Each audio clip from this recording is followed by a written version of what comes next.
Les ministres européens se sont réunis aujourd'hui à Londres, lors d'une rencontre cruciale pour aborder la tension croissante en Ukraine et coordonner une réponse unifiée face à l'agression russe.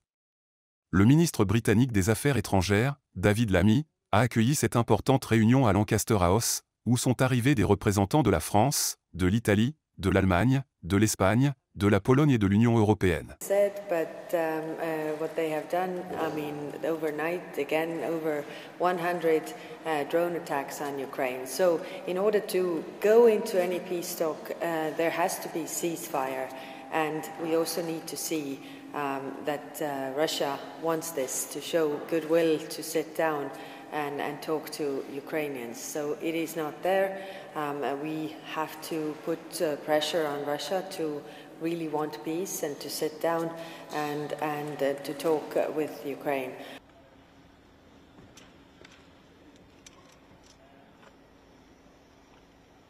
Cette réunion intervient à un moment délicat, quelques jours après que les dirigeants de la Grande-Bretagne, de la France, de l'Allemagne et de la Pologne se soient rendus à Kiev pour exprimer leur ferme soutien à l'appel de l'Ukraine à un cessez-le-feu inconditionnel de 30 jours, une initiative qui bénéficie également du soutien du président américain Donald Trump.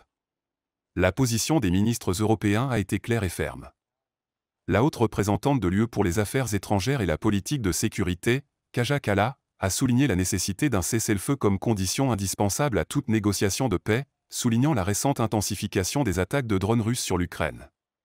Dans le même esprit, le ministre polonais des Affaires étrangères, Radosław Sikorski, a plaidé pour maintenir la pression sur la Russie, l'agresseur, jusqu'à ce qu'elle ressente les conséquences de ses actions et se montre plus disposée à une solution pacifique.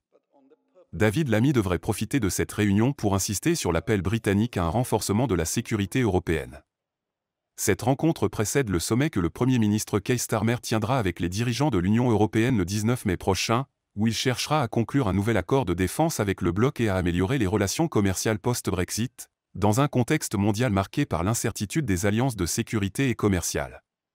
La fermeté affichée aujourd'hui par les ministres européens à Londres souligne la détermination du continent à soutenir l'Ukraine et à exiger de la Russie un changement de cap qui mène à une solution pacifique et durable du conflit.